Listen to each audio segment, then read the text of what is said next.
Thank you for coming for the second live session on QGIS. So I need some help from you guys.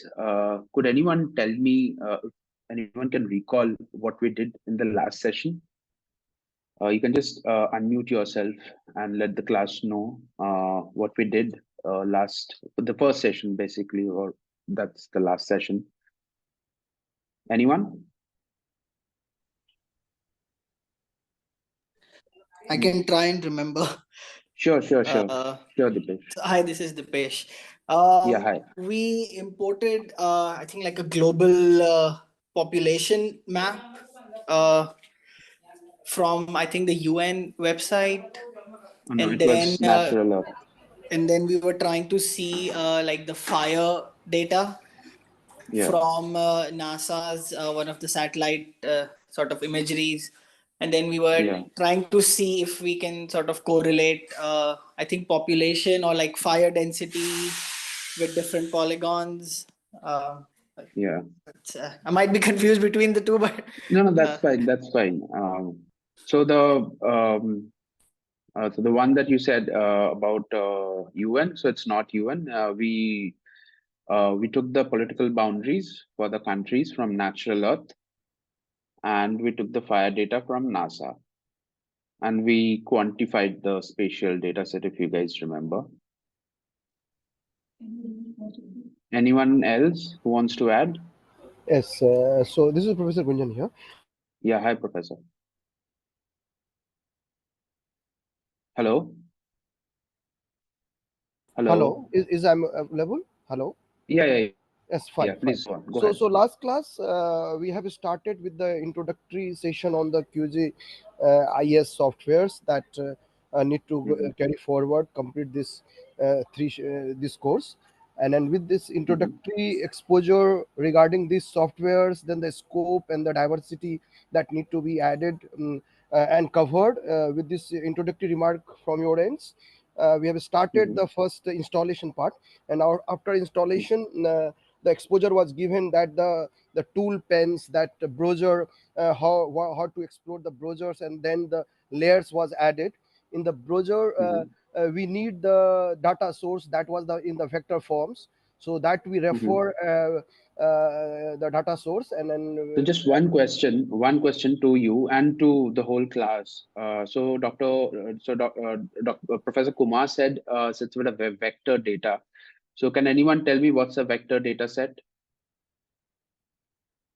What's a vector data set? What do you mean by a vector data set? If you are trying to explain it to someone, what is a vector data set? It's fine. Just give it a go. It's absolutely fine.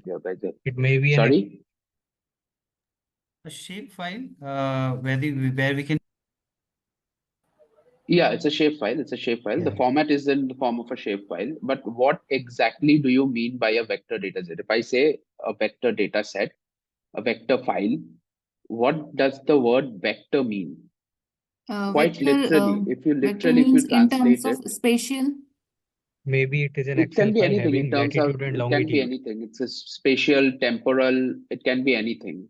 But if I say Kathy is saying it's scalable. Yes, it's scalable. Yes.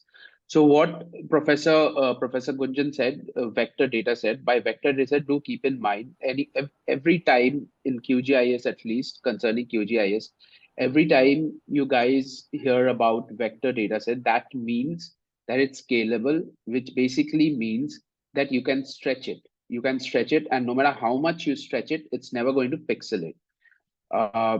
So let's start the class today. Let me just share my screen with you guys. Just give me a minute.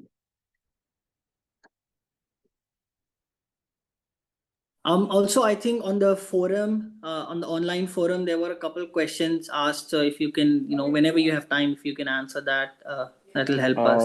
What question? Please go ahead. Like before we start, right now, I'll have to. So I can I'll have answer to your log questions. in. I'll have to log into it, but there were some like good questions asked on the forum itself. Okay, I'll ask you. Kirman, can you forward the questions to me? It's on Moodle. Where was the question, Dipesh? It was on the discussion forum. Let me see if I So can it's a pull it Moodle. up. Okay, okay. I posted one of the questions. I can copy paste it in the chat. Yeah, sure. So henceforth, if you guys have any questions regarding, I hope you guys have my mail ID. A couple of you have been mailing me, like regarding some problems that you guys ran into. So if you guys have any questions, just forward it to me directly via mail. That's fine with everyone. And you guys can see my screen, right? Pula, can you hear me? Yeah, hi. Yeah, please go ahead. Pula, one question regarding that, like additional readings that were, I can't open those additional readings in the server. So can you please share the link again? So because I think the links are not working. Sure, in the sure. I additional think readings. Suzanne will help with regarding the, so he can't open the reading material. So Suzanne will look into it. All right, thank you. Okay. Yeah. So last class, what we did was I showed you guys how to load a shapefile. Okay.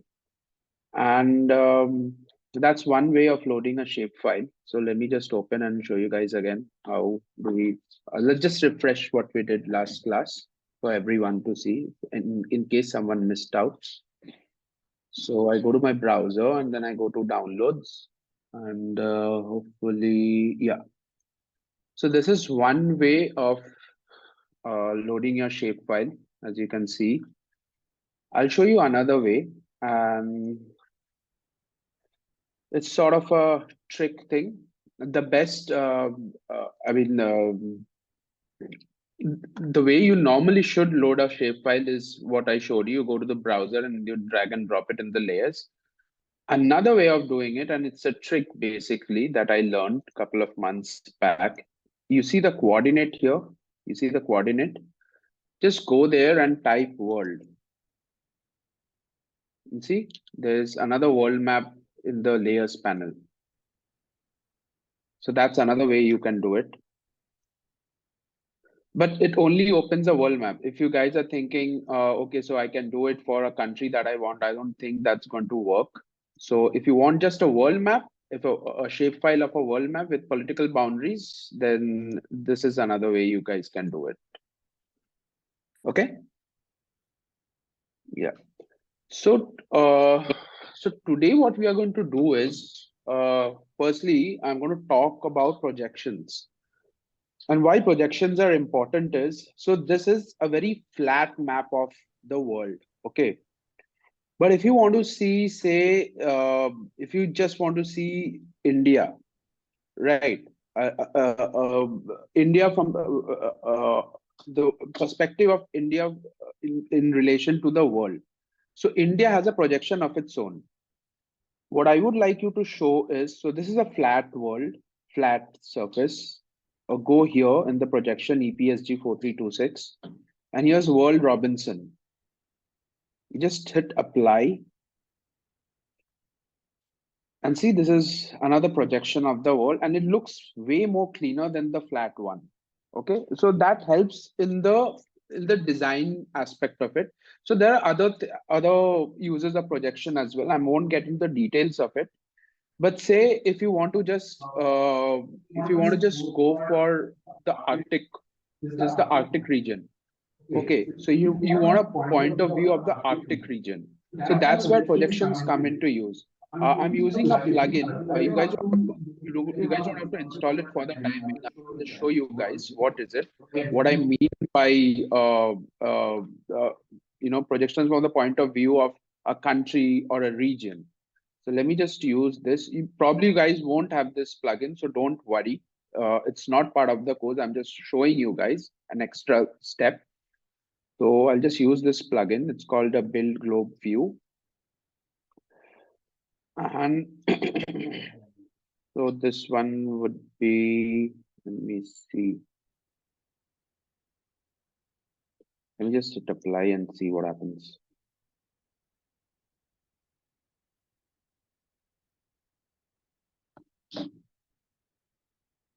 Nothing happens. Let's see.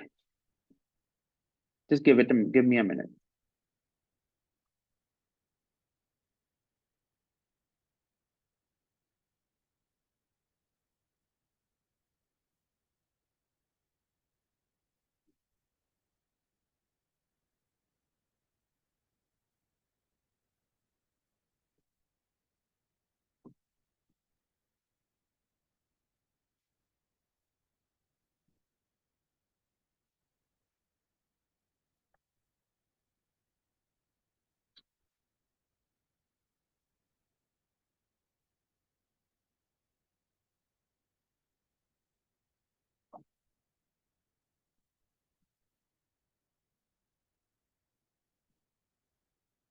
If for some reason this thing is not working, but let me see. I can.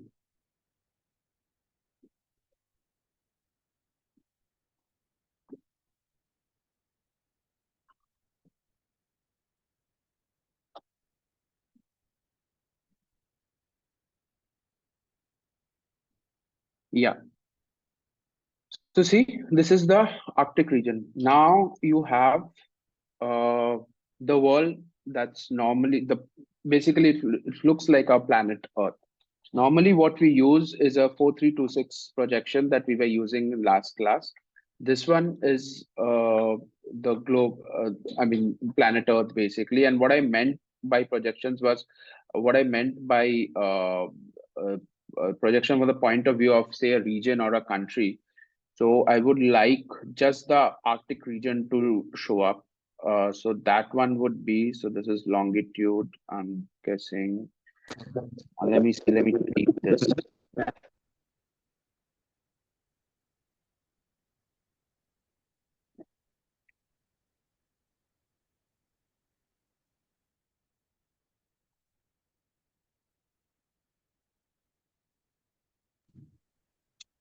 Let's see what it shows. Let me tweak it a little more.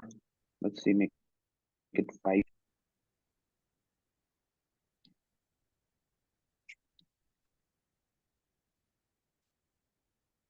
Yeah, now it's showing the Arctic region. You see? I just wanted to see the Arctic region and I can zoom in. And just to have a little more perspective, let me add some graticules are basically the longitude and latitude lines. So every time you see graticules, that means it's a longitude latitude line. Let me just apply it. Yeah. So this one is basically so this map that you're seeing right now is from the perspective of the Arctic region. Okay, so that's where projections come into use basically. I hope everyone got it. So it's not part of the course, but I just thought of explaining it to you why projections are very, very helpful. Maybe not in this class, but later if you guys work on QGIS, projections will come into a lot of help. So this is one way of explaining it, like say from the perspective of a region. So like India also. So let me just delete all of this, and let me go back to the projection that we were using, which is of the flat Earth.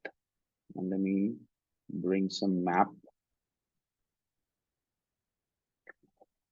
Okay, so let me download one more thing. You guys also go ahead. I'll just share this link with you guys called data meet.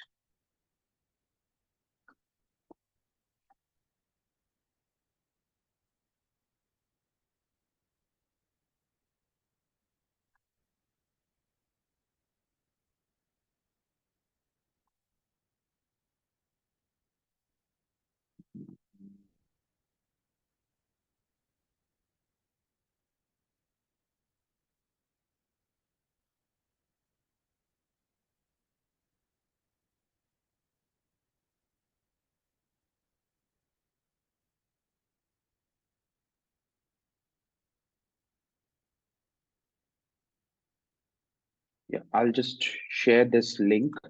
So you see here, you have downloaded everything. Just go ahead and just download, and I'll just share the link with you guys.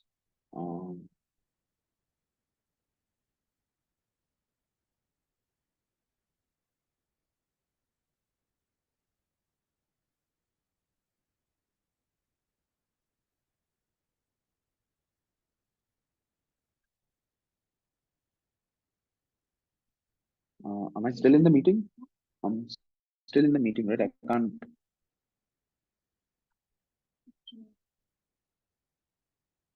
Waiting room participants is not in this meeting. It's giving me some error.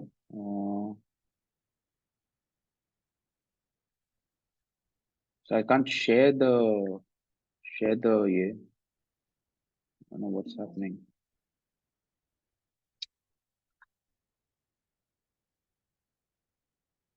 So we have to click on the download everything, right? We Yeah, already download have everything. But this. let me just share the link with ma'am. I'm just sending you. Could you just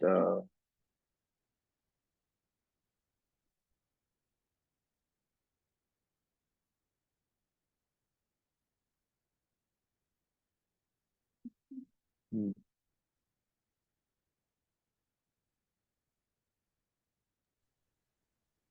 Someone has shared the link already in the chat, so that's all right. Okay. Yeah. Ma'am, could you just share the in the chat? So I'll just download it. You guys also go ahead. So this is basically the shapefile for Indian states and everything. I just wanted to show you guys one thing. Let me just see the downloading.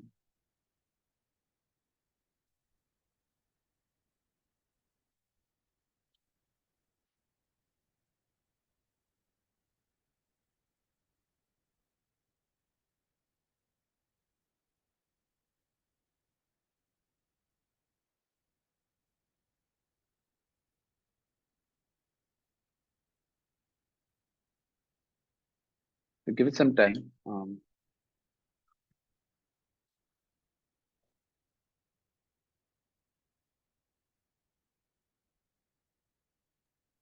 Can you explain again, do we not need the shapefile that we inserted before for this work?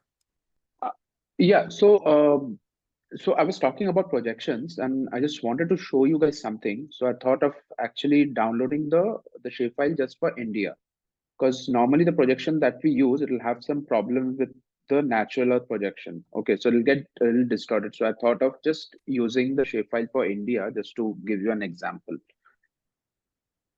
You guys will see what I'm talking about. You guys will see what I'm talking about. Just let it download, and in the meantime, I'll tweak something.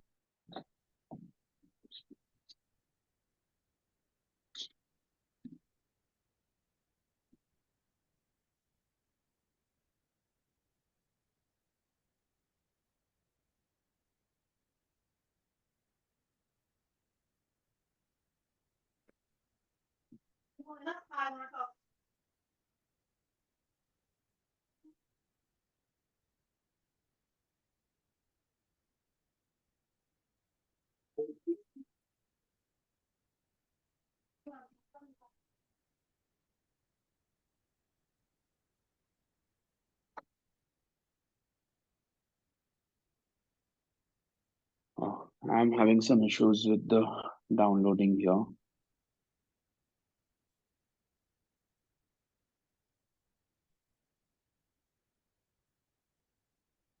Is anyone having any problem downloading it? No. Hi. So mine is showing it will take 1 hour. 1 hour. Okay, just follow along because I'm also having some issues here. Let me see if I can fix the internet thing. I have downloaded it in a zip file, Maps Master. Is it right? Yeah, just can you? Yeah. Maps Master. Can you just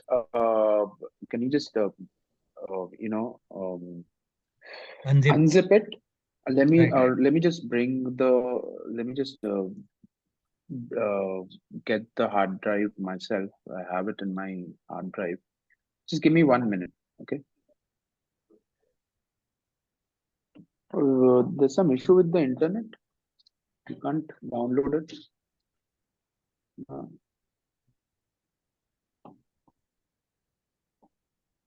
I'll just get my hard disk in the meantime.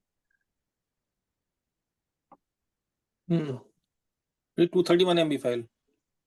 231. Yeah, I should download in like 5 minutes. But I have it in my disk. Just give me a minute. I'll just get my hard disk.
So मैं वो दिखाने sit in the class I will just be writing my practical. क्यों आपकी ma'am की class में क्यों नहीं जा रहे हो? वो नहीं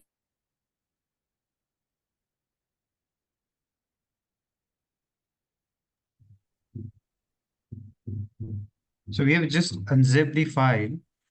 What next? Yeah. If you just let us know. Yeah, just give me Yeah, a sure, minute. sure. Definitely. Yeah.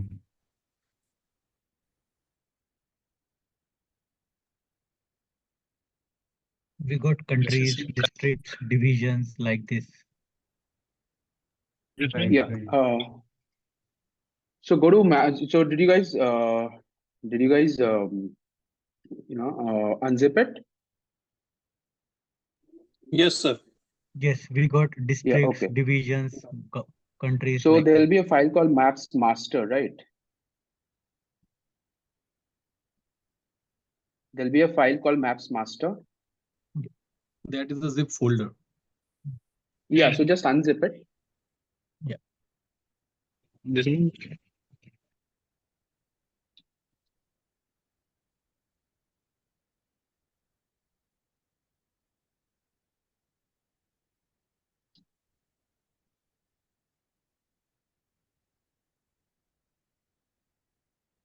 We have to click on so maps in master.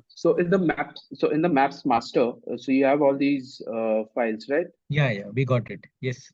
Yeah, so just go to just 1 minute.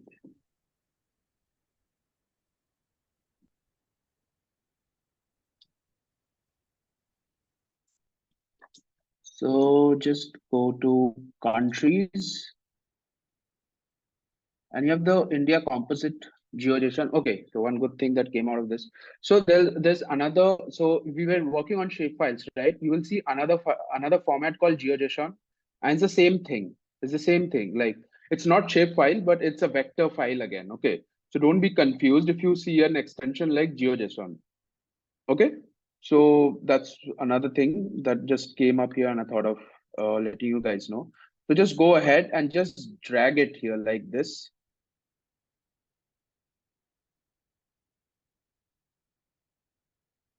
It'll take some time, it's fine. Yeah, okay, it's working here.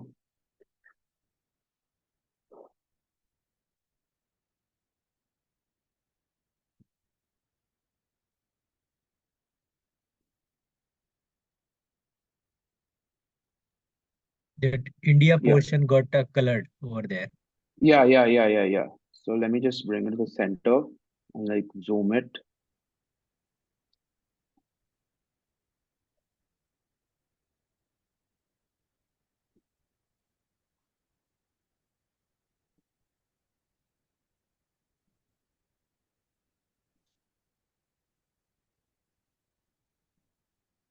And here you can see you have the progress bar here. So till the time, I'm guessing it's rendering right now. So let it just render. Is it rendering for everyone? Yes. Yeah, so now I think it's good to go now. So what I'm trying to show you guys is, so here's the EPSG 4326, okay? So you go here.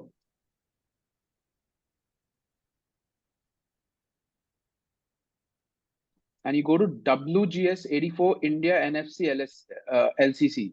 So in case you guys don't have it, just go and search here. WGS India NSF LCC. It's EPSG 7755. Let's see what happens. Let me search it as well. 7755. See, India NSF LCC. And just hit apply. Yes. And just hit apply.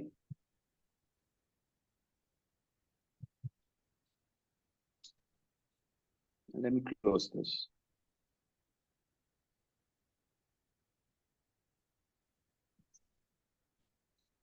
And see the shape changes a bit, like from the flat earth, now you have a more streamlined India that you can see. I'll show you the difference. Sir, can you please repeat? Yeah. So you go to, let me just show you once more. So you go to, so right now it's EPSG 4326. You go here in the projections. And you hit WGS India NSF LCC. The code is EPSG 7755. If you don't have it, you can search it here. It's EPSG 7755. Okay. And then you hit apply. And let's see what happens.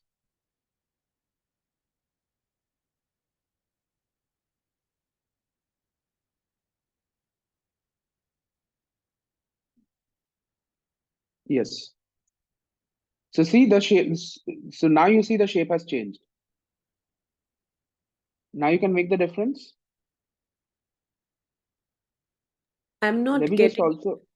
I'm not getting Let me- EPSG 7755. Yes, sir, I am too. Okay, just go to the filter. Yes. And you have just search EPSG 7755. Are you getting something like this? Nothing. WGS 84 India NSF, nothing? No. Could you share the screenshot? Could you send me share the screenshot? Yes. Yeah. Sir, how to go to project properties, please? Just 1 minute, sir. Just 1 minute. Let me just answer the question here.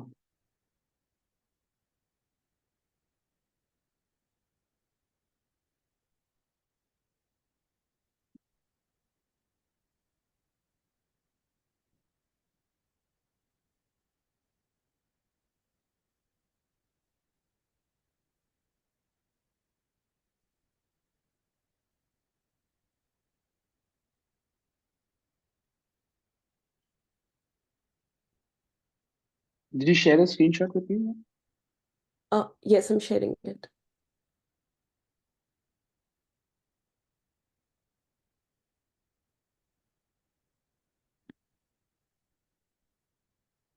Yes, it's there. Yeah, it's there. Okay. No, I shared the screenshot. Yeah, okay, the screenshot. EPSG 7755. So yeah, okay. So what you do is you see the screenshot that you have shared in the projected. So there's this predefined coordinate reference system. Yes. Yeah, so there's this projected, right? So Yes. just expand it here. Just click on this thing. Yes, it's there. Yeah, Yeah, it's there. Thank you. Yeah. Yeah, ma'am, you had a question, Kiran, ma'am?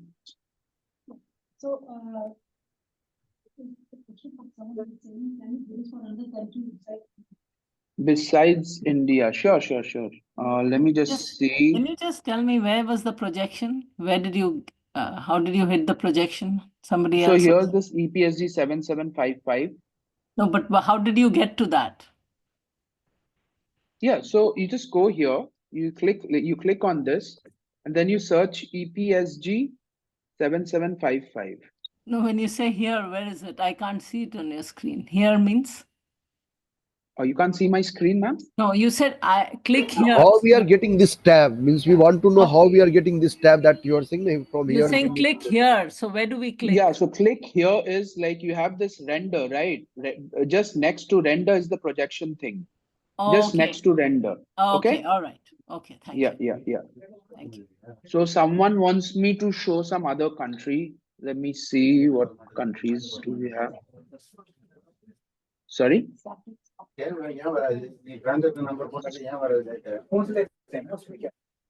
Okay, so tell me a country and let me see if I have it here. Like, what country do you guys want to see?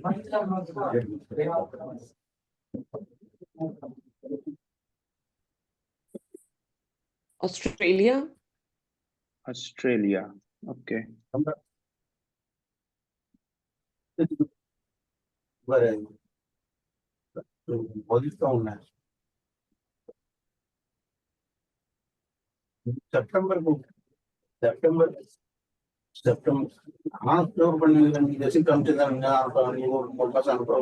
Can you please mute your Ula, I still can't find that EPSG 7. Just 1 minute, sir. Priyanka Patil कौन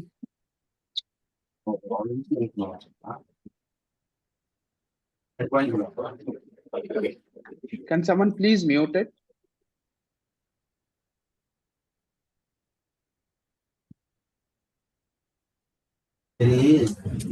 Yeah.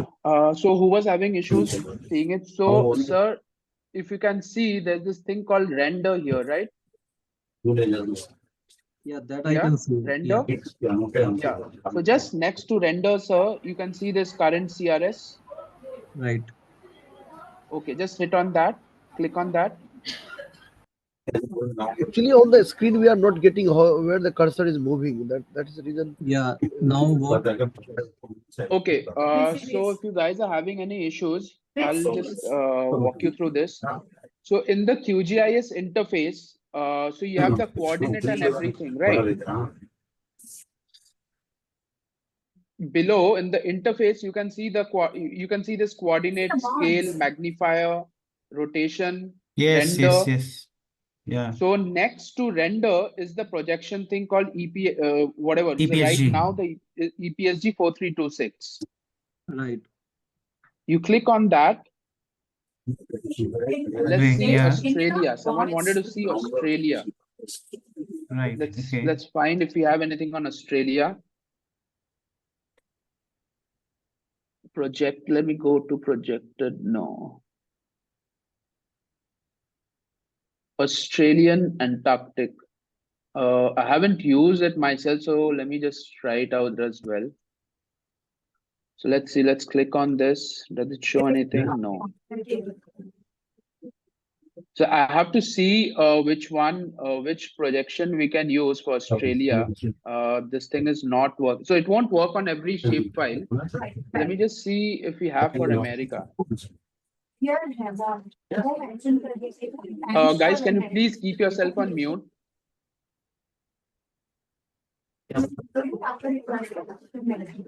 Guys, can you please keep yourself on mute? Maybe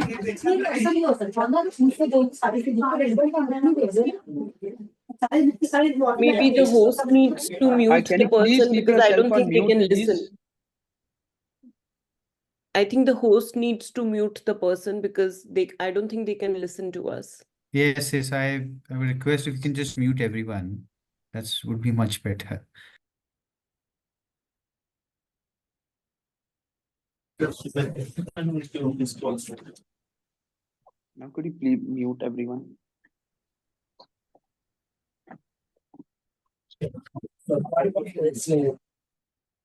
So I have to see which one is it. I'll just can I just show you from the perspective of India for the time being? So Yes. let me just, so Yes, here's yes. the world map. So here's the world map, is the flat world map of India. So if we want to see the world from the perspective of just say India, so let me see how it will look.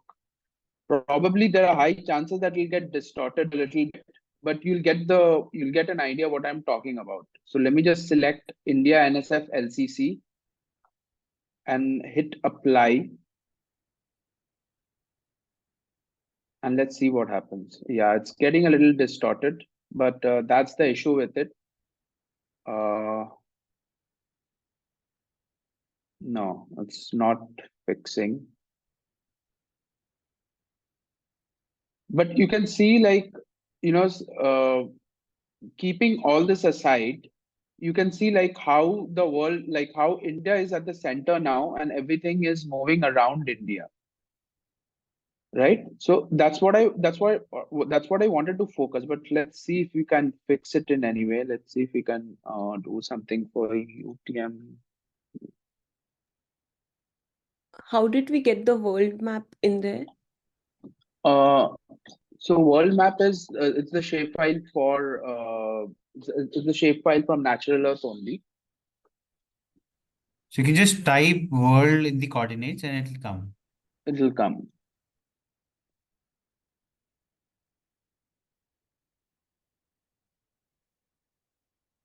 Let's see what happens here. No.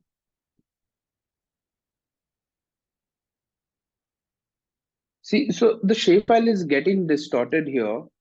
So I have to see it myself, like if there's any way I can fix it for a better viewing. But for the time being, I'm hoping you guys are getting my point here. What I mean by projections here.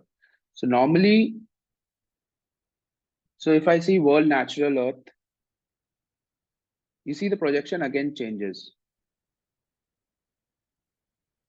Okay, that's another way of looking at the world. This is ESRI 54078. Then say let's try sphere Mollywood. There's this projection called sphere Mollywood. Sphere. So if you see here, this is Mollywood.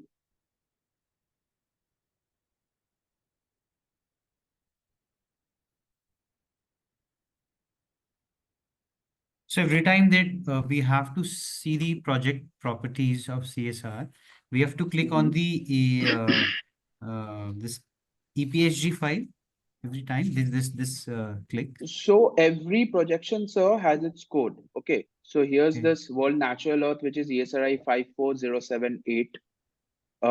India's itself is 7755, EPSG 7755. What you guys can do is, rather than writing this sphere, quadric, or whatever, world polyconic, Right, or right. whatever, it's better to just write. If you know the code, just go ahead and just write it. Okay. I am specifically looking for a projection called sphere Mollywood.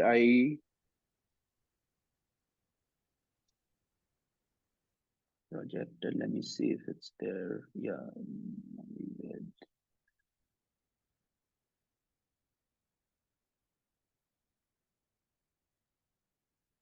No, can't find it here. Let me just search it. Let me just see what's the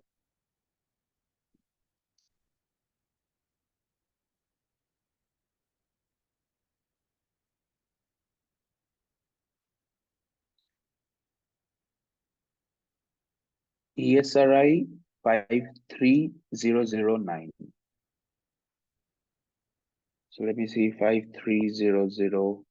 9. Yeah, here we have it, ESRI 53009. And you'll see this thing also. So it's the closest to a globe in terms of a flat viewing. This is the closest that we can come in terms of flat, even if it's flat, but it's the closest in terms of, you know, a round Earth that that's actually the shape of the Earth. So now you can see the difference here. And when I do 4326,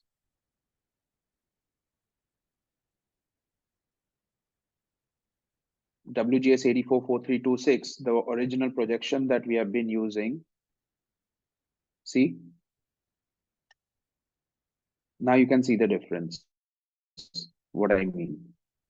So it's always good to play along with the projections as much as possible. And it makes a lot of difference in terms of the feel of the map that you are doing. I normally when I am doing any map, I normally start with 4326 because that is the best, that's the most basic projection that's available. And then I play along. I normally use this one, the sphere Molivit, the most because that's one of my favorite projections here. Then there's also World Robinson. World Robinson is another one that a lot of newsrooms also use, like NYT and NYT, Financial Times and all. Let me see. I don't remember the year. Robinson, does it show anything? Robinson.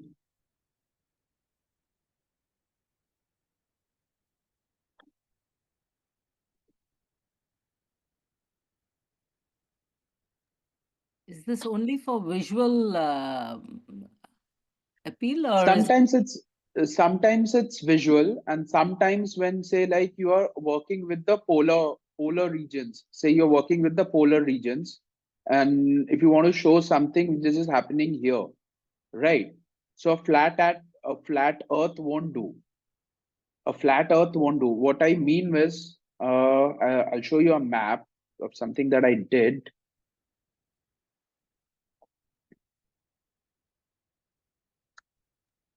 but will it have any bearings on calculations that you do? No, not really. Not really.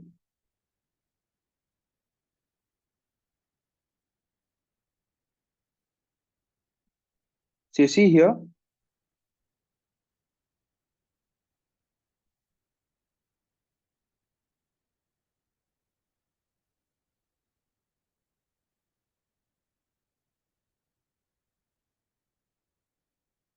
so if you see here, ma'am, this is the Arctic Ocean, right?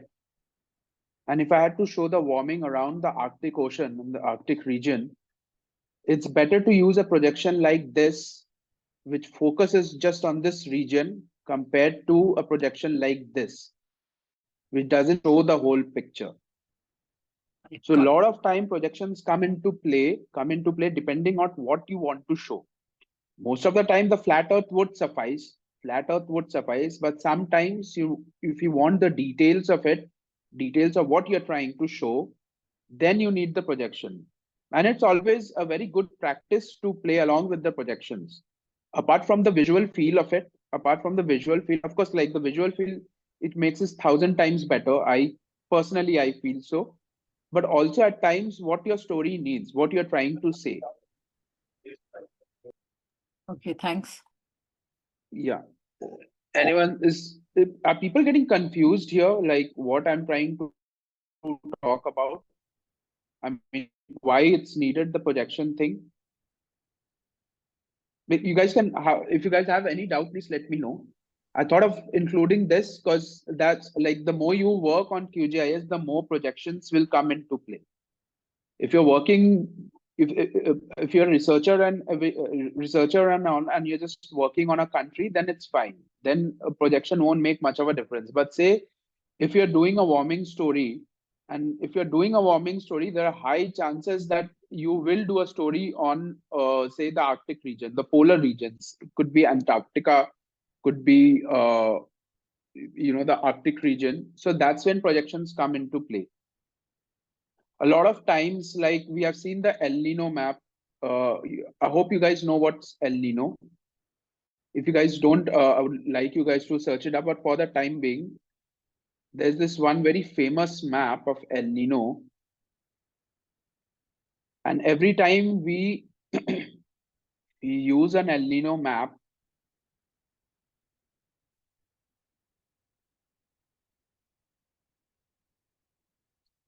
yeah. So this is from one of the studies. Let me just, if I can zoom the.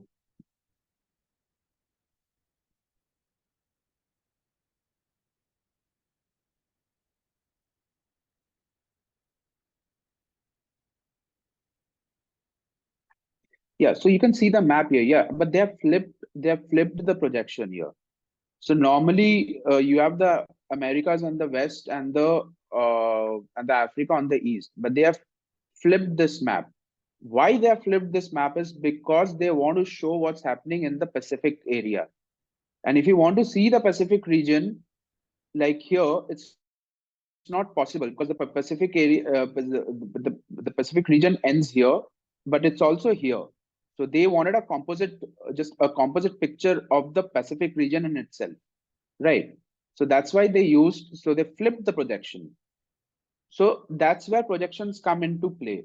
I'm just showing you an example because this is an El Nino map, and normally the El Nino happens in the Pacific region. So this is the wet region. So when El Nino happens, like we know that India gets a lot of dry spell. The monsoon is not that great. So, but if you have to show El Nino, then the only way you can show El Nino is by flipping the projections. So that's how projections come into play. And trust me, like if you guys are working on QGIS, you will be working on projections a lot, and it makes a lot of difference to what you're trying to say. So going ahead, I hope does anyone have any doubt here what we're trying to say?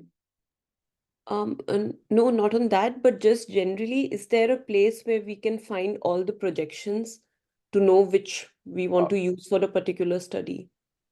So normally what happens is, like if you want to use the projections here, you go here. But if you're asking for a composite list, you can do a quick Google search. Let's see what comes up. So there are like 25 very freely used projections that we use often.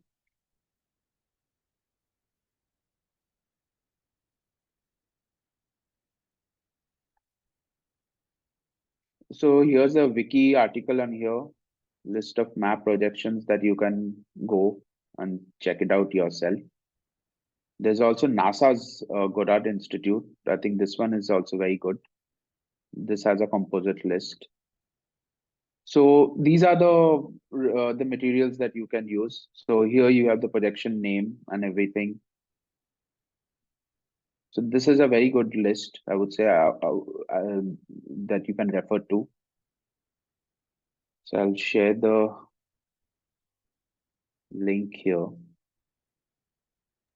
Thank you. Yeah.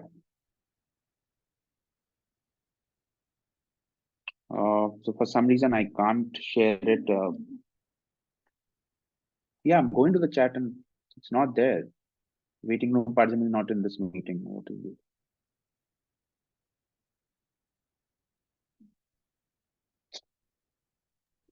it? It's all right. I shared it in the chat. Yeah.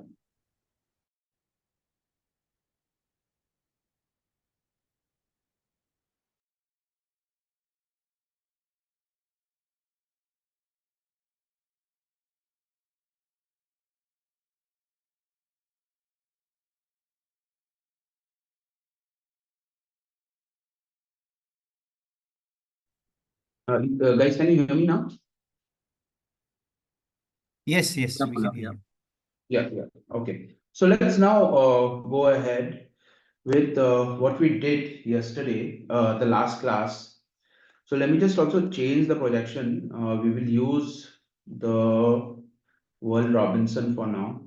World Robinson is not this one. This was done by me, but that's not the actual projection name. Let me just see what's the actual projection name. And what we are going to do now is we are going to export the map that we did yesterday. Well, in the last class, basically.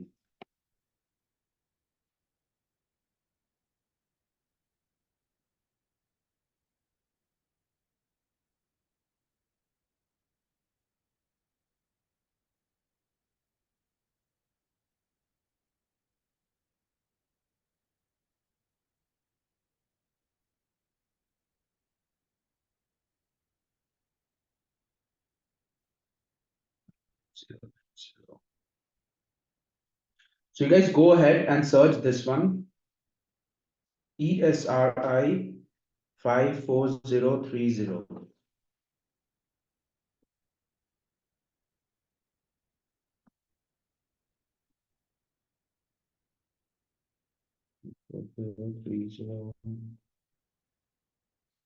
Nothing.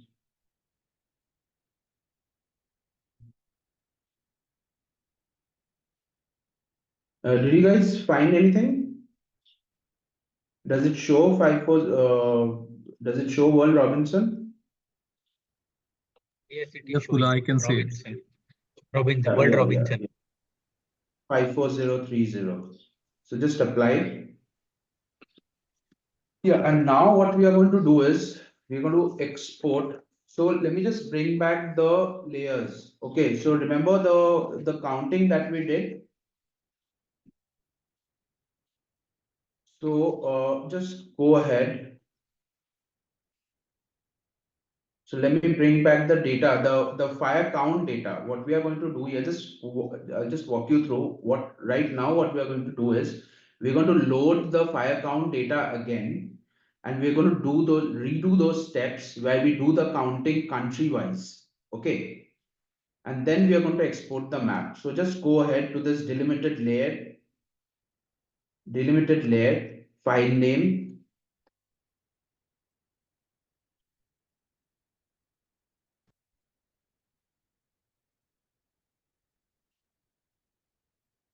And you have the Suomiverse, open it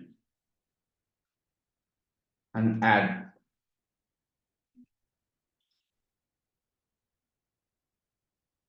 It'll take some time.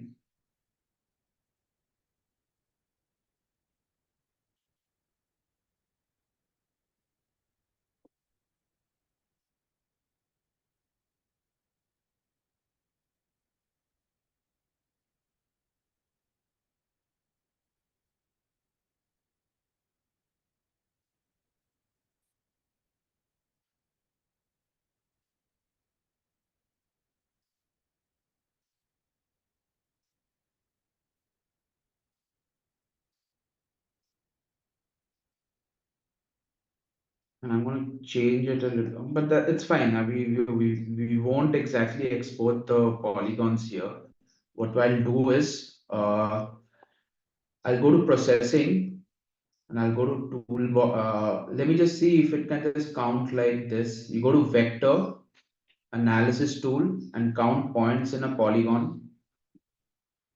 And in the polygon, we have the world map in the polygon section, and here's the point. So let's see if this works. Because last time, remember, we had an error. We had to fix that error. Can someone tell me how did we fix that error, by the way? Does anyone remember? We went and we did a check verification, Yeah, and then we fixed geometry. yeah. Great. So you guys do remember, great. But let's see if it works in this. Does it throw an error? And if it does, then we have to again validate it first and then fix it and then count and then do the counting. While it's processing, I'm getting a thing written in red which says no spatial index exists for point layer. Performance will be severely degraded. Yeah, What that's does fine. this? That's fine. Yeah, a lot of times you will get that, but it's fine. It works. It works. See, the thing is like a lot of times QGIS will throw you unnecessary errors and all. what happens is normally if it works, then it's fine. Then you just ignore the error. That's it. Okay, so it did the counting for me. Great. So we don't have to fix it. Fix the the world map. So I'm just going to uncheck it. And here in the count, what I would, so right now it's all green, green, green, green, right? So what I want now is a chloroplet map depending based on the number of fires the country is reporting. So last time, remember, like as you can see, this was the hotspot, and Central African Republic had the highest number of fire counts. So I want a chloroplet map. So you guys, do you guys know what's a chloroplet map? Can anyone tell me? Has anyone ever heard about this chloroplet map? Anyone has any idea? Any rough idea? Okay, so I'll explain it to you guys. So what is a chloroplet map? So for that, you go to properties first in the count, the file that was generated, right click, properties. You go to in the symbology, the dialog box that opens, you go to symbology, you go to single symbol, and then you go to graduated. Okay. And nothing shows up because we haven't told them which column the value lies. So here's the value thing. You click on here and it's num points. Okay. And then you hit classify. So you have this shades of red. You can change the color as well. I'll go to all color ramps and I'll go to yellow, orange, red. You can try out whichever color you want. And let me see. I'm going to change this a little bit. So 10. I'm going to use the color How you ramp. got this pen value and numpy? How you got this? Num point. Okay, so go to value and you click on this No, how you will get drop. this pen, this value, this complete board? That is. Yeah, so you go to, so I'll show you once more. Just follow along. So you go to count, properties. Ma'am, can you ask them to mute? You go to search the symbology. You go to this drop down, this triangle can you see the triangle?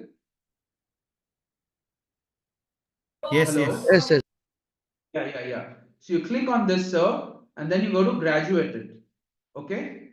Graduated. So you'll have some options, single symbol, categorized, graduated, rule based. So you go to graduated. You go to value here. You click on this again. And there you will see num points. You click on num points and then you click classify. And this will show a breakdown of how they are going to do it. So what this breakdown means is, like, if you have a fire count which is from 3 to 40, it will have a shade of this. So if the country is reporting anywhere between 3 to 40, it will show this color. And if it's 480 to 68,000 or 1, 2, 3, 4, 5, yeah, 68,403, that will show a color of this red color. Okay, but it's so what I'll do is I'll change this, and you go to mode here, it's equal count. Let's go for natural breaks. So this one shows a better breakdown. Okay, this one shows a better breakdown, and I'll add more classes to it so that we have a better breakdown of things. And 10 should suffice. And I'll change the color. I'll go to yellow, orange, red. You guys can go ahead and change it to whatever color you want. But we were talking about choropleth map. So what does a choropleth map mean? A choropleth map is basically, so you have these values, these variables, right? So a choropleth map will show the breakdown of these variables in terms of, like, from a lower end to a higher end. Okay. So a lower end, say from 0 to 790 will have this color, and this the highest one for 51,000 to 68,000 will have this color. That's what a choropleth map does.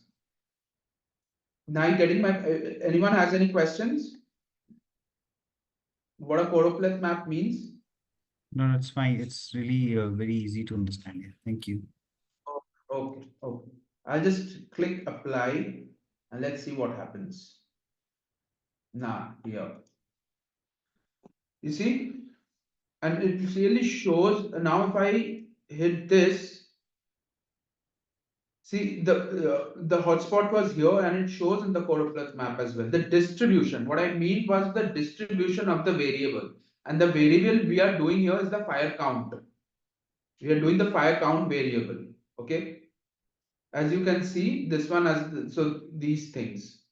That's what you mean by a choropleth map. And now that we have the map, now let's export it. So what I'll do is for exporting the map, so in this panel, see you the 1, 2, 3, the fourth option, it's called a new print layout. The fourth option. You click on this, the new print layout. See create print layout, and I'll call it fire count. You guys can name it whatever you want. Hit click OK. And here there's another panel here. I hope everyone has this toolbox. I hope everyone has this panel called toolbox. Okay, I'm guessing everyone has it. So here, so the sixth option is the add map. Add map. So you click on the add map and see your cursor changes to this. Go to the edge and just drag it over the artboard like this. Just drag it over the artboard like this. And here you have the map. Okay. Did everyone follow on the was everyone able to follow this? Is anyone having any issues? Can Yes, you sir. please repeat? Yes, sir. Please repeat. Yeah. Yes, sir. So let me just I didn't get choropleth map. Yeah. Do I have to show the whole process, or like how we got this map, or Yes. do I have Yes. sorry? Yeah. Which part not follow? Can you quickly run through the choropleth map as well? Because I'm not getting it. So Okay. So let me just close it once. So in order for you to get this map, okay, so you have this count. Okay, so I have already changed this here. Let me just go back and.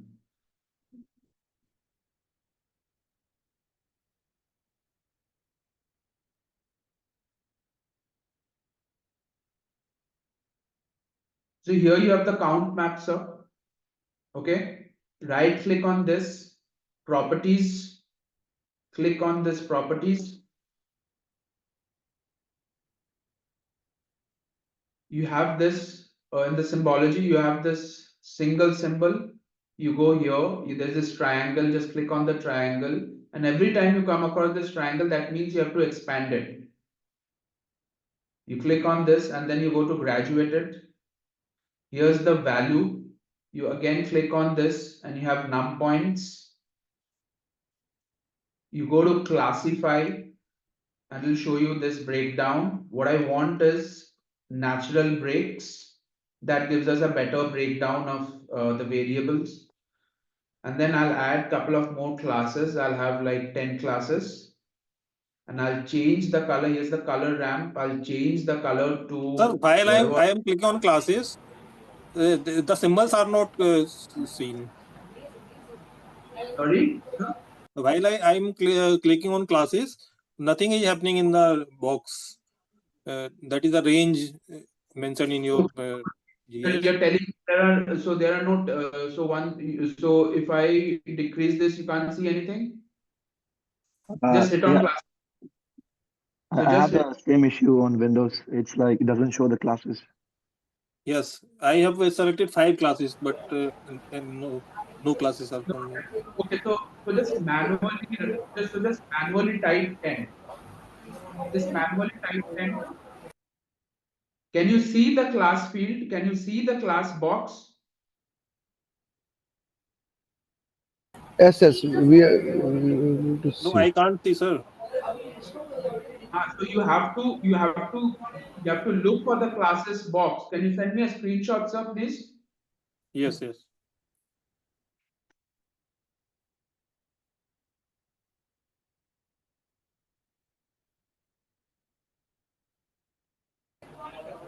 After giving this value classes box in box 10, we are not getting this. What in your screen is getting this all the values. So how to get that Have value? have you in the value? Have you checked num points? Because in the Num value it points, has yes. Num points is there. Num points 1.2 num points. num points is there in the value in the Yes, mode. 1.2 num points. Yeah, just listen to me, sir. So in the mode, you have to turn it to natural breaks. Okay. Natural. Natural breaks. So in the mode here, you have equal count. If you have equal interval, fixed interval, logarithmic scale, you Yes, have to yes. go to natural breaks. Okay. Click on natural breaks, and then in the classes, go for 10 or whatever you want to add. I'll go for 10. Now you can follow through. No, sir, not getting. Just send me a share screenshot. So just follow along for the time being. I'll have a word with you after the class. So just follow along for that, or just share the screenshot with us. Let me just see. Sir, I've shared screenshot.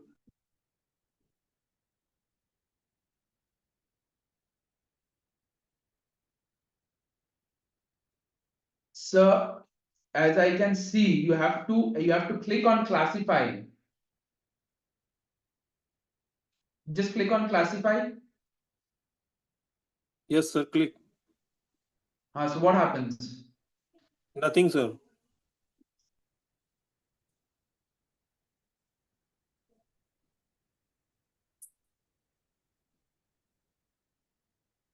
Sir, when I clicking on add plus, then it is coming some. But Add value is 0, 0. Yes. No. So for the timing, just follow along, sir. I'll take your question. Just for the timing, just follow along. I'll just show it once more. Just follow, just see if it works. So you go to Okay. count.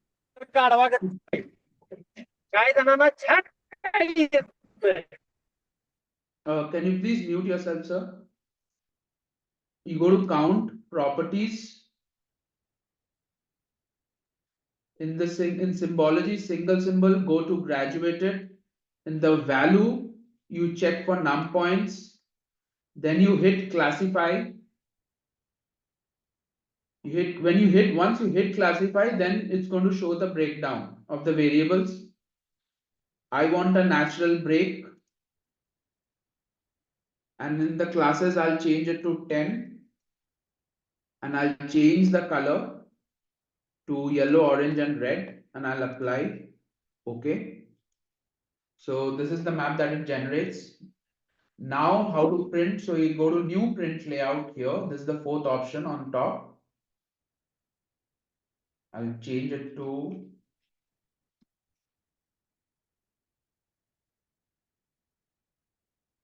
So let's start again. So here's the print layout that opens up. So here you have the sixth option in the toolbox. You click on this, the cursor changes, go to the edge of the artboard on top and just drag it like this. And here you have the map of India. Now I want to add some context. Okay, so the first thing I'm going to do is I'm going to add a scale. I'm going to add instead of scale, first thing I'm going to do is I'm going to add the legend. Yeah. the legend, what it means basically. Add legend. So once you hit add legend here, this is the add legend option. Is everyone following me on this? Is anyone Yes, having any yes. issues? Yeah, add legend. Okay, and the cursor changes. I'm going to place it here. I'm going to drag again the box like this. And okay, so this one is like this. So let me just move it here a little bit for everyone to see. And it has everything here, but I just want the count of this. Okay, I don't want the world map. I don't want India composite. I don't want the Swami verse, anything like that. So what I'll do is you go here, you click on the box itself. Okay, and then you right click and then you go to item properties, and this thing open. Let me just drag it on the top. Okay, in the item properties, you have the legend item. Okay, so first uncheck auto update. You uncheck auto update, and then whatever layers you don't want, you just delete it. You just select it, and then you have the minus button, remove selected items from legend, and then you click. And like that, you do it for world map, and like that, you do it for the India composite layer as well. And now we have the count. Okay, and there's some few more additions that I'm going to do. And here the title, I'll say legend, fire count. Oh, let me just do one thing. I don't need, do we actually need a title? It's self-explanatory, right? What I will do is, I'll just go back here and change this layer name of count to fire count. So in order to do that, just right click and then rename layer to fire count. And that should do. And then I'm going to go back to this here and see it has changed the name. And one more thing that I'm going to do here is I'm going to change the fonts. Okay, so I don't need the title font because we haven't given any title. Do we need so group heading, subgroup heading, item labels? Let's see this one. Yeah.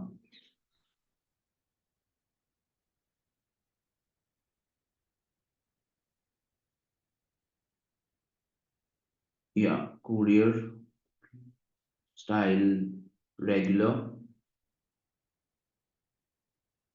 You can change the font size as well here, and you can play along. You can just tweak as per your likings. I don't know what exactly all of them means, but let's see. Let's try it out. There's the subgroup heading. I'm guessing that would change the fire count, font. So let's see if it does. So I just want to ask one thing.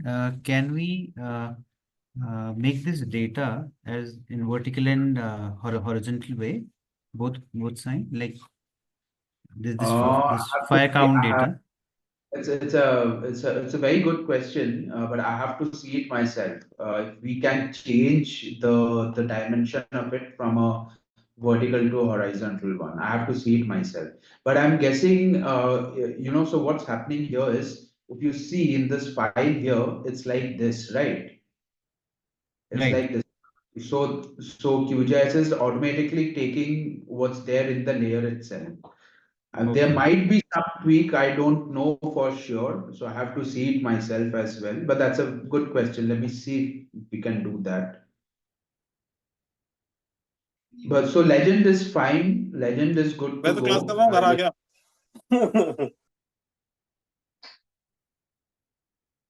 I'll change it here. By account.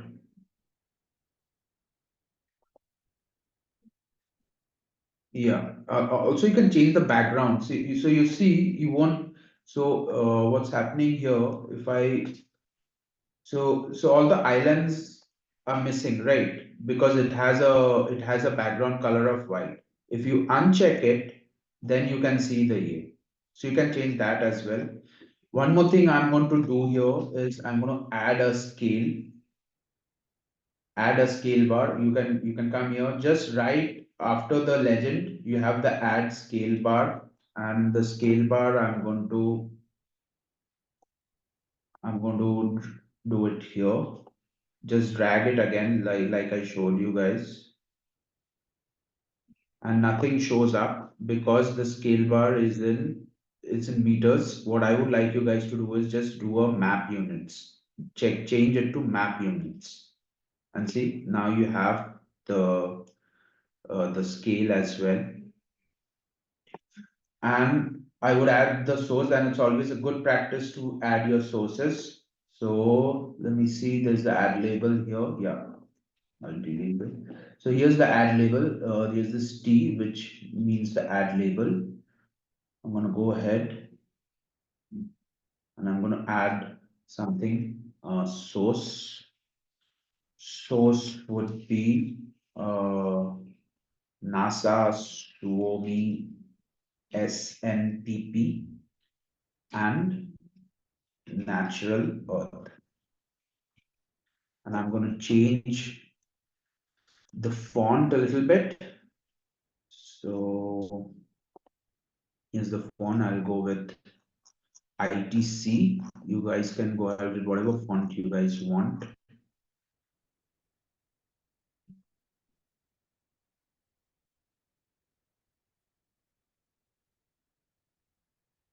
ITC avant-garde. I'm gonna go oblique, medium, oblique. And I'm gonna change the color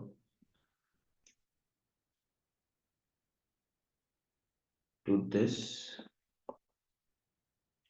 And one last thing I would like is a header, just to give some more context to what this map says. So I'm going to drag this again here.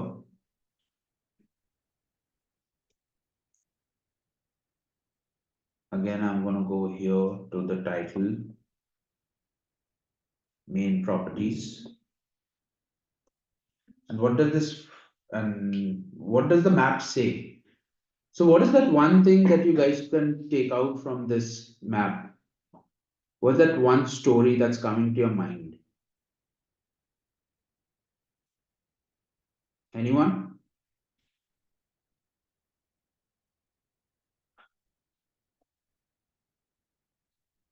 No one? Can give it a try. Is everyone following along? Yes, yes. Story we can select.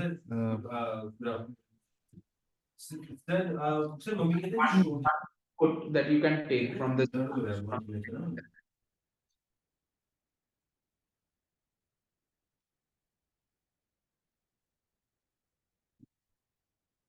Kiran ma'am, what is that one input that you can take from this? I could clearly see that, am I audible? Is Kiran ma'am audible to everyone here?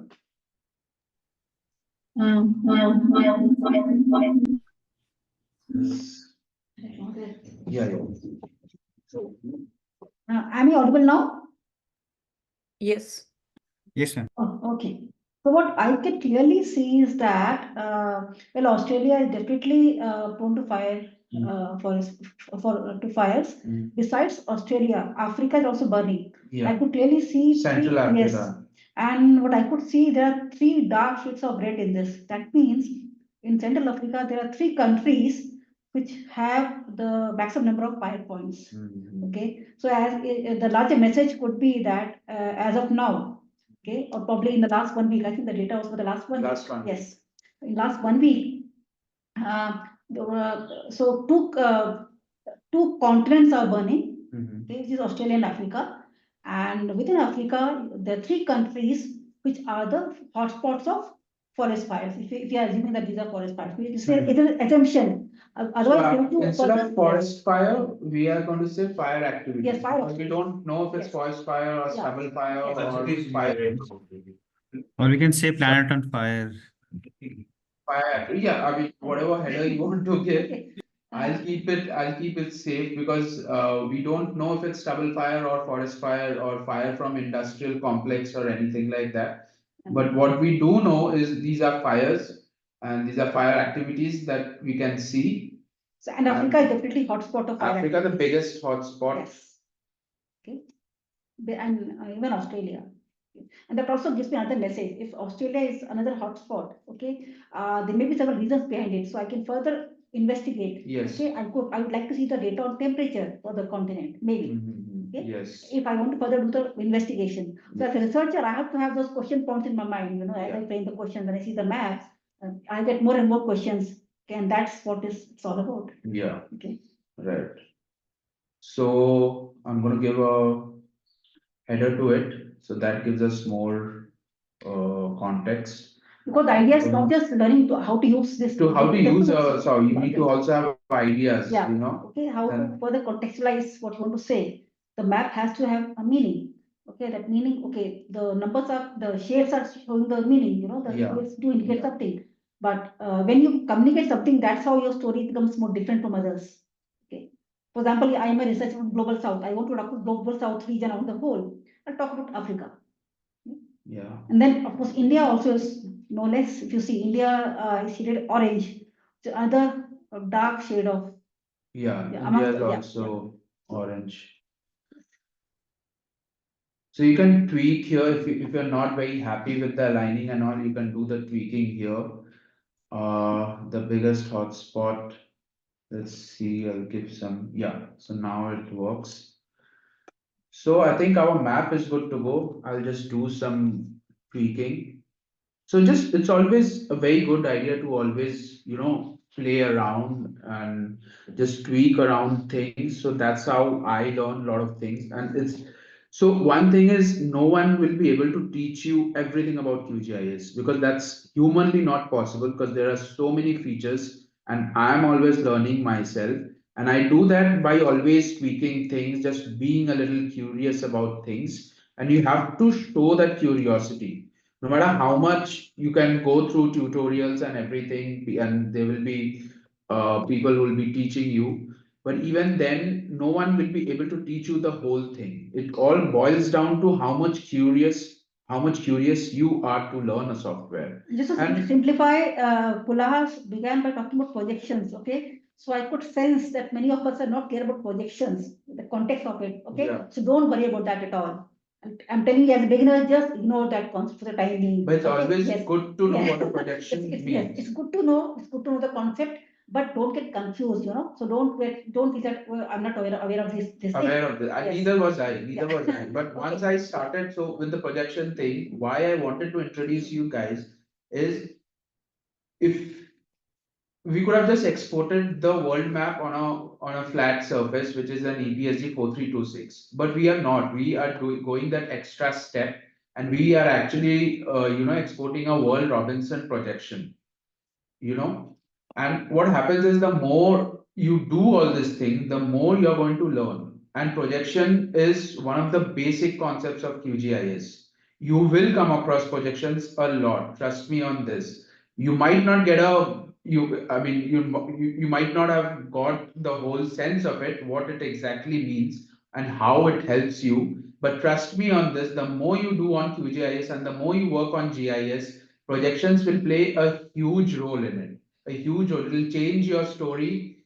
It will give you a 360-degree turn on your story. Like I was telling you, if you're working, say, on Arctic regions, a flat map or even this projection for that matter, like a World Robinson won't suffice. You will need a projection which will show just the polar region. It might be Antarctic, it might be Arctic, or say like I showed you the El Nino map. In the El Nino map, this projection won't suffice because you have to flip the projection. You have to show you have to bring Africa and Asia to this side and America on the other side so that you can show the whole of Pacific region. And El Nino, if you remember, it mostly plays out in the Pacific region. So the Pacific region becomes very, very important. So as a researcher, if I want to convey my message, okay, very clearly, And then in that case, pollution becomes very important. In the area of climate change. In climate change, yes, it becomes very important. Very, very important. Okay. So But today projection might not be, you might, as a beginner, as a beginner, you might be thinking like, yeah, I mean, okay, big deal, like, how is it helping me? But trust me on this, the more you work on GIS, the more projections will come into play. And that's one of the basic concepts of GIS, by the way. Projections is a huge part of GIS. The one message I want to give, again for the beginners. So I know that in the group we have people who actually understand this concept very well. But for a beginner, okay, there are other tools to create maps. There are many other simple tools to create maps. Okay, but how QGIS is different? It's different in the context of scales, because those maps are templated maps that are available to you. Like data wrapper. Yes, like data wrapper is a tool that you can use to create maps. Okay, you can use that tool to create Koropat map as Polaha showed. You can do the same thing on data wrapper. And in just a second or in just a minute, okay? But you will not find the scale that you just shows. Yeah, you won't be able to do, you won't give a scale to it. Yes, that will be missing. Neither will you be able to quantify these things. So you can classify, you can do the shades of colors, but you can't do the scale. So just think of QGIS as a one-stop shop for everything GIS related.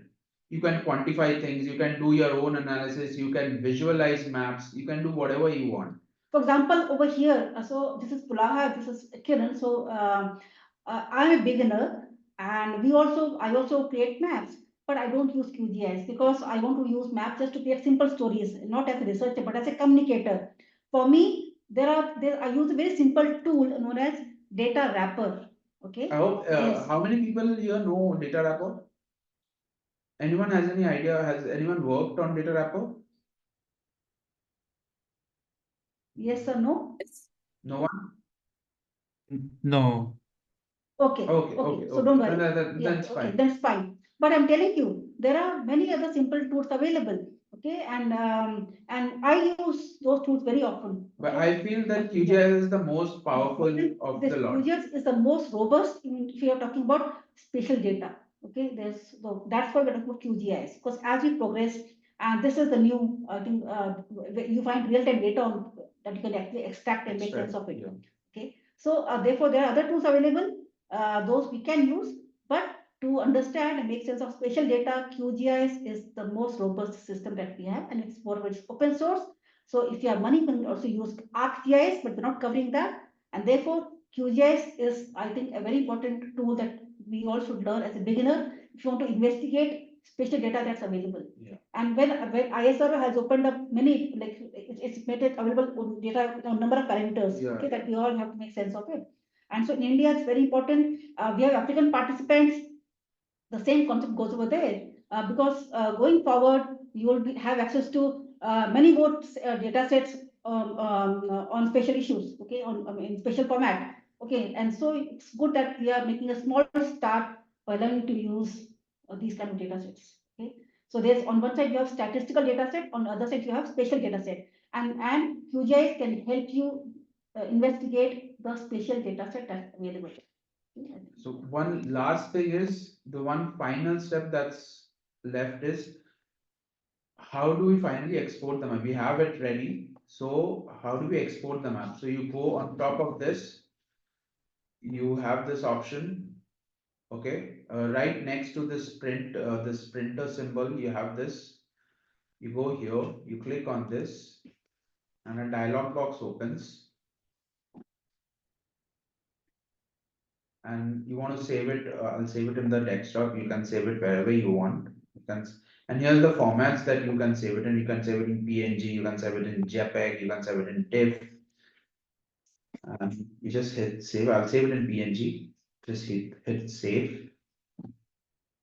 And another dialog box opens. Don't change anything. This is about the resolution and everything. Just hit save. And yeah, it's good to go. So I hope you found this class engaging. Probably the projection thing, you guys can look more for it. And the next class, we are going to talk about another type of data extension, like shape files where vector. We're going to talk about raster. and how would we quantify raster data sets as well, like we did with shapefile. So I hope you guys will all be there, found it, and you found this one engaging There's as one well. question, Pulak. Yes. Can you extract data of fire activities in India, state and district files? Yes, we can. Who's There's one more question. Rajkumar, is it possible to extract the data of fire activities in Indian state and district wide? Yes, we can. There's this concept of clipping. I did not show it, but if you guys want, you can search called what is clipping in QGIS, and they'll walk you through what is clipping in QGIS. You need to know that technique called clipping. And once you know that technique, everything remains the same. You quantify it the way we did. You just count the polygons. But yeah, that's the way to go. You can do that as well. You can go to any level you want. As long as you have the shape file, you can go to any level. You can go to district That's level. the advantage. That's a big advantage of QGIS. As long as you have the data, the boundary level data set, it can be even ward wise. That is the most micro level that you can go. You can go to even ward wise as well. So yeah. Any format that's preferred for output, is it TIFF, PNG or JPEG? I would say you can go for JPEG or PNG. TIFF, I don't think you need it. Yeah, Avdesh has a question. Please go ahead, sir. Sir, so as a NGO, what we are doing is, we are in Dehradun, which is in Uttarakhand state. So in Dehradun, we are trying to get the GVP location mapped, the garbage vulnerable points. How many garbage vulnerable points are there in Dehradun? And there are like 100 wards. So for example, we are taking a Okay. sample of 5 wards. So how should we go Okay. about it? Like how the QGIS can help us in getting those GVP mapped at a ward level. For example, So in one ward there are like 3 to 4 GVP, and we have to map those GVPs. So how should Okay, we so download this? need the location of those GBP. You need the coordinates of those GBPs. Yes, Okay. yes. And you need to have the data for the wards. Do you have the data for the ward, like the shapefile for the wards? No, not yet. Like we have to get everything, for example. So how should we go Okay. about it? Like, yeah. So first is like you need to get the coordinates for the GBBs basically. That means latitude and longitude. Latitude and longitude, the coordinates for it. And the second is like you need the data for the wards, like the boundary level data for the wards. And once you have them, you can just like import those layers in QGIS and it's good to go. And you Great. can just export like I showed you. Like so, the coordinates would be in a CSV file, okay, Okay. and the wards I'm guessing would be in a shape file. Okay. So and you just import those two layers and just export it like the way I showed you. Perfect. Thank you. Yeah. Any more question? So I remember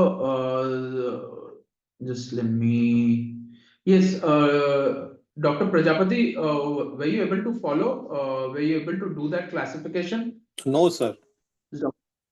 Okay. So I'll help you. I'll help you on this. Yes. Okay. I'll help you on this. Did anyone else have the same issue? Nigel also had the same issue, I'm guessing. I too have the same issue. Actually, not getting these values displayed at this page. Okay. ठीक है. So just try following those steps that I showed you. And if you guys are still having the issue, just let me know. Just like you can mail it to me.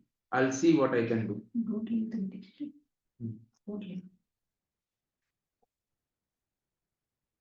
Anyone else? Any question? Any query? So can you just repeat how do you extract this file?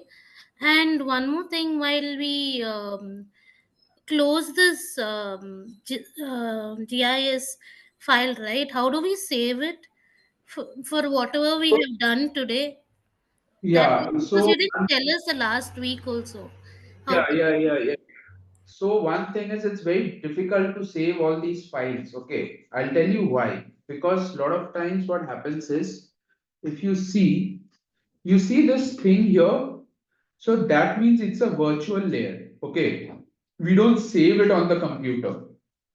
Unlike say this India composite, which we have in our computer. So you won't see that. So every time you see this symbol, here save scratch layer. So you have to save that. And in order to do that, what you do is you go right click on this and export, save feature as, and just like whatever format you want, whether you want a shapefile or a CSV, and then you give a file name and you just save it wherever you want. Okay. Whatever file. But the problem what happens is, and you will see a lot of files are they have interdependencies. Maybe this file doesn't, but maybe some other layer that you're trying to save, and that will have some other layer attached to it. So you have to save all the files then. So what I do is I normally don't save all this file, and it's always a good practice to redo the steps. The more you redo the steps, the more you're going to learn. Sometimes, yeah, you might have to, but most of the times, even I don't save those layers myself. I hope I'm able. Was it Andrea? I hope I was able to answer. Yes, sir. And what there was another question that you had. Yeah, how do you save this file, the one which is open right now? This one? Yeah. I mean, like the one that we're trying to export, right? Yes, yes. So you go here, okay, export as image. Okay. Go ahead, export as image, click on it. Okay, and this dialog box opens, and in the format, just I'll save it in PNG. You can save it in JPEG or TIFF. Normally, most of the time we use is either PNG or JPEG or TIFF format. Not the one with single F, but with double F. Okay. So save it whatever way you want.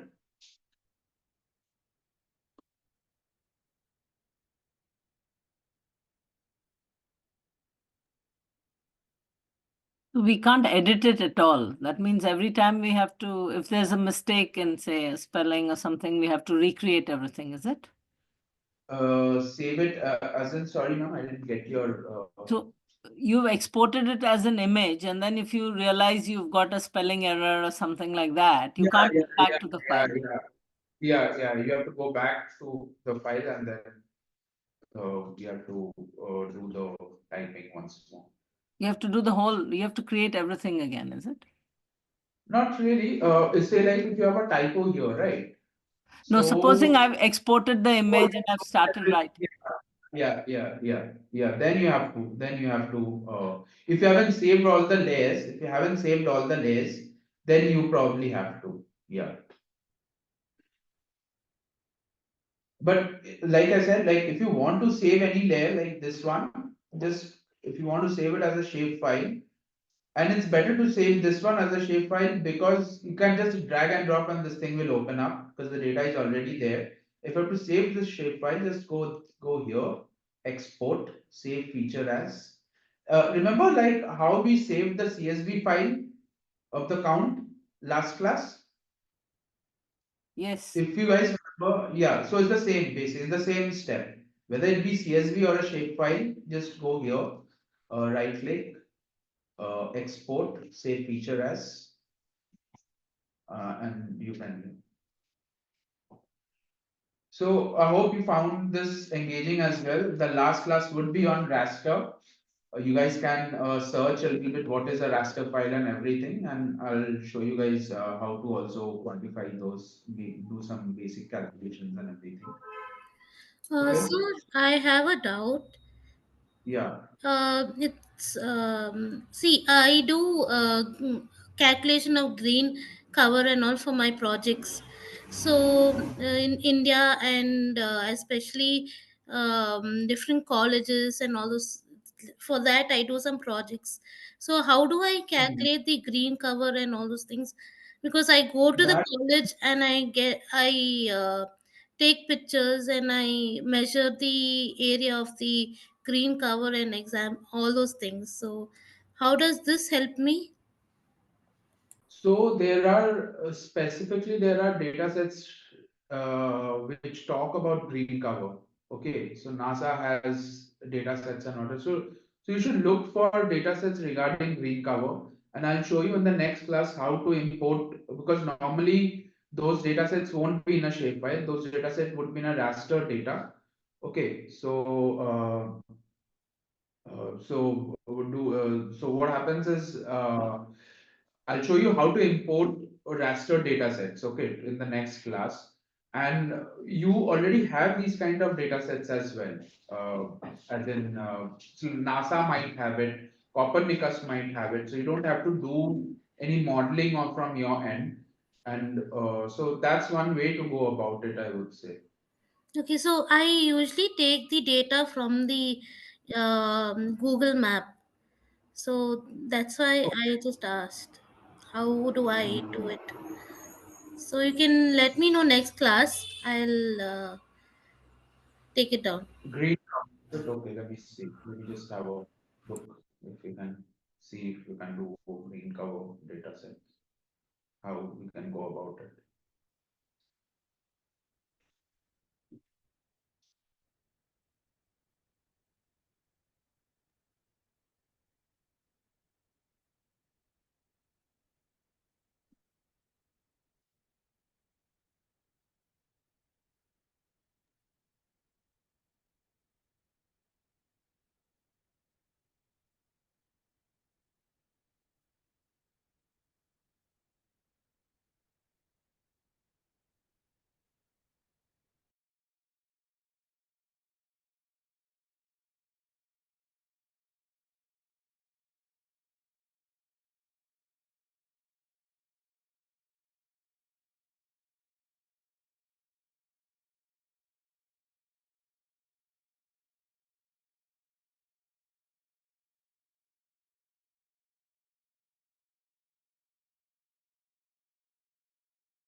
So I think the session for today is over. So you guys are free to leave. If you have any questions, you can always mail us, and we'll see if we can help you guys. So hopefully you had a engaging session again. I'll see you in the last session as well. Thank you so much for coming. Thank you. Thank you. Thanks a lot.